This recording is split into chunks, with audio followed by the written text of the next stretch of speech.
You've been waiting for it, watching your baby closely, wondering when they'll finally start moving on their own. Maybe they're rocking back and forth, maybe they're pushing up but not quite getting anywhere, or maybe they're content, just sitting in one spot while you see other babies crawling everywhere. You're not alone. Many parents worry when their baby doesn't crawl as early as expected. You start thinking, shouldn't they be moving by now? Is there something I need to do? First off, every baby develops at their own pace. Some start crawling at 6 months, some at 10 months, and some skip crawling altogether. But if you want to help encourage your baby's movement, there are simple ways to do it. So today, I'm sharing 7 powerful tips to help your baby crawl faster. These aren't just random tricks, they're backed by how babies develop strength and coordination. And make sure you keep watching because tip number 5 is an absolute game changer that can speed up the crawling process. Let's dive in. If you want your baby to crawl, it all starts with tummy time. Crawling requires strength in their arms, shoulders, core, and legs, and tummy time is how they build that foundation. The more comfortable and strong they become on their tummy, the easier crawling will be. But let's be honest, not all babies love tummy time. Some will immediately start fussing the second you place them on their belly. And if your baby hates tummy time, it can be frustrating because you know it's important, but you don't want them to be miserable. So how do you make tummy time work without making your baby cry? First, start small. A lot of parents think tummy time has to be long stretches of time, but even 30 seconds to a minute here and there throughout the day makes a difference. Next, switch up the environment. Some babies don't like tummy time on the floor because it's too hard or uncomfortable. Try placing them on your chest while you lay back so they can see your face and hear your voice, or use a rolled up towel under their arms to give them a little boost. And make it fun. Lie down with them, use a mirror, or put a toy just in front of them to grab their attention. The goal is to help them stay engaged, build their strength, and learn to enjoy being on their belly.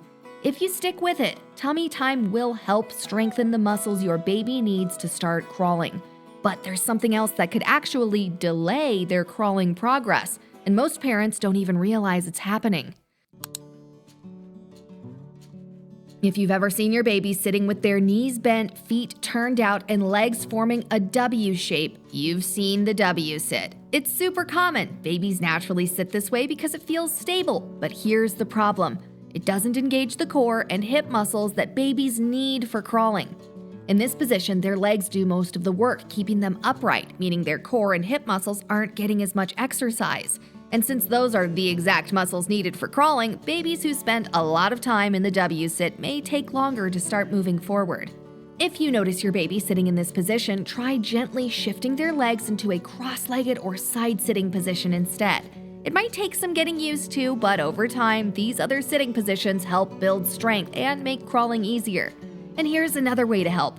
Let your baby spend more time on the floor. A lot of babies are used to being carried, placed in bouncers, or sitting in high chairs, which means they aren't getting the floor time they need to practice movement.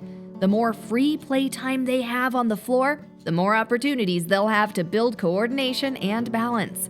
Now, even if your baby is building strength, they still need motivation to start moving forward. And that's what we're going to talk about next. Some babies are perfectly content sitting in one spot, so much so that they don't feel the need to crawl. Why move if everything you need is within arm's reach? That's where toys come in. But the trick isn't just what toy you use, it's how you place it. If a toy is too close, they'll just reach for it without moving. If it's too far away, they might get frustrated and give up. The key is to place it just out of reach, close enough that they feel they can get to it, but far enough that they need to move forward to grab it. Try slowly rolling a ball away from them or using a pullback toy that moves a little each time they touch it. This kind of movement creates a natural incentive to chase after the toy. Another great trick? Use yourself. Sit across from your baby, call their name, clap, encourage them to come to you.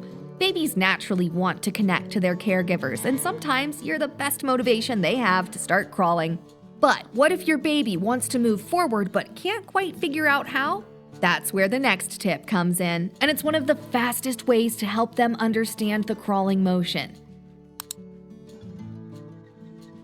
Let's talk about something most parents overlook when encouraging their baby to crawl: the surface they're practicing on. It seems like a small thing, but the type of flooring your baby is crawling on can make a huge difference. If you've ever tried to do push-ups on a slippery floor, you know how frustrating it can be when your hands keep sliding out from under you. The same thing happens to babies when they're learning to crawl. Now, you might think hardwood or tile floors would help because they're smooth, but for many babies, these floors actually make crawling harder. Without enough traction, their hands and knees slip, which can make them hesitant to move. On the flip side, if the floor is too soft, like thick carpet, they might struggle to push forward because there's too much friction. So what's the ideal crawling surface? Something with just the right amount of grip, firm but not slippery. Foam play mats can be a great option. They provide enough cushioning to soften falls, but also give just the right amount of resistance for crawling. If you only have hard floors, try letting your baby crawl barefoot or in soft leggings with grippy knee pads to help them push forward. If your baby is struggling on thick carpet, dressing them in a simple onesie or letting them crawl in just a diaper can reduce friction and make movement easier. And here's something a lot of parents don't think about: socks can actually slow babies down. If your baby is slipping or struggling to get a grip, try removing their socks and letting them practice with bare feet. This allows them to feel the floor better and gives them more control. Crawling is about building confidence. If your baby feels unsteady, they're less likely to move forward. But with the right surface, crawling becomes easier, and that's when they start getting more adventurous. Now, even with the perfect surface, some babies still struggle with the actual motion of crawling. If that's the case, the next trick might be exactly what they need. Some babies get into crawling position, but don't seem to know what to do next. They might rock back and forth on their hands and knees, but not actually go anywhere. Or worse, they might push themselves backward instead of forward, which can be super frustrating for them and for you. This is where the towel trick can be a game changer. Here's how it works. Take a small towel or scarf and roll it up. Place it under your baby's chest just below their armpits.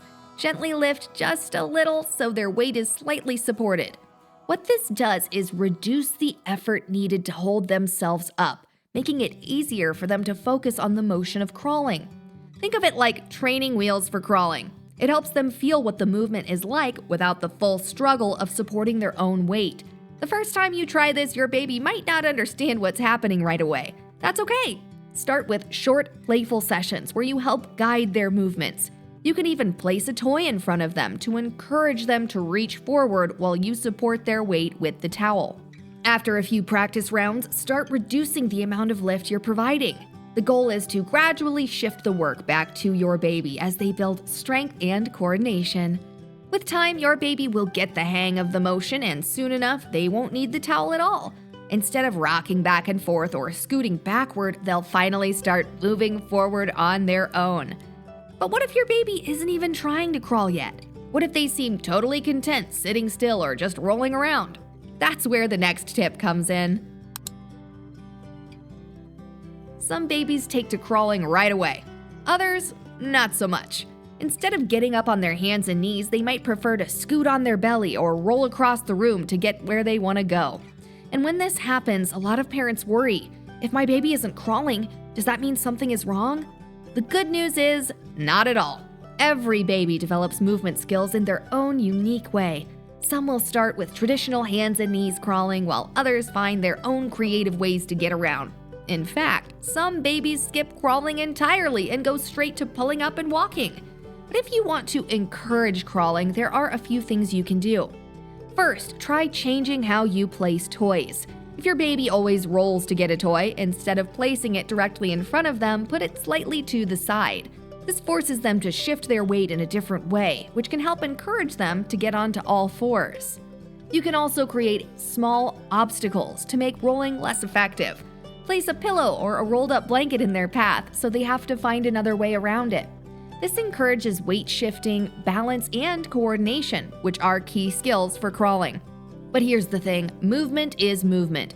As long as your baby is exploring and finding ways to get where they want to go, they're making progress. Scooting, rolling, and belly crawling all build strength and coordination, which will help them when they eventually start pulling up and walking. So don't stress if your baby isn't following the typical crawling timeline. They'll get there in their own time, in their own way. The most important thing is that they're moving and exploring their world. But there's one last thing that can make a surprising difference in how quickly babies crawl: what they're wearing. Most parents don't realize this, but what your baby is wearing can actually affect how easily they move. Think about it. If you were trying to do a workout in a super tight, bulky outfit, wouldn't that slow you down? The same thing happens to babies when they're learning to crawl. If your baby is wearing loose, oversized clothing, the extra fabric can bunch up and make movement more difficult. On the flip side, if their clothes are too stiff or thick, they might feel restricted and less inclined to move. So what's the best crawling outfit? Something lightweight and fitted, but not too tight. Onesies, leggings, and soft pants that allow for full range of motion are great choices. And here's another thing: footed pajamas and socks can actually make crawling harder. Babies use their feet to push off the ground, and if they're wearing slippery socks or footy pajamas, they might not get the traction they need. If you have slippery floors, opt for socks with non-slip grips or let them practice in bare feet. Giving them a better grip helps them feel more stable, which makes them more confident when they start crawling. Even small changes like adjusting what they wear can make crawling feel more natural and comfortable, giving them one less thing to struggle with. And now for our final tip, one of the best ways to encourage movement in a fun and engaging way. Crawling isn't something you can force, it's something you can support. Some babies take off quickly, some take their time, and some skip crawling altogether, and that's okay. What matters most is that your baby is developing strength and confidence in their movement.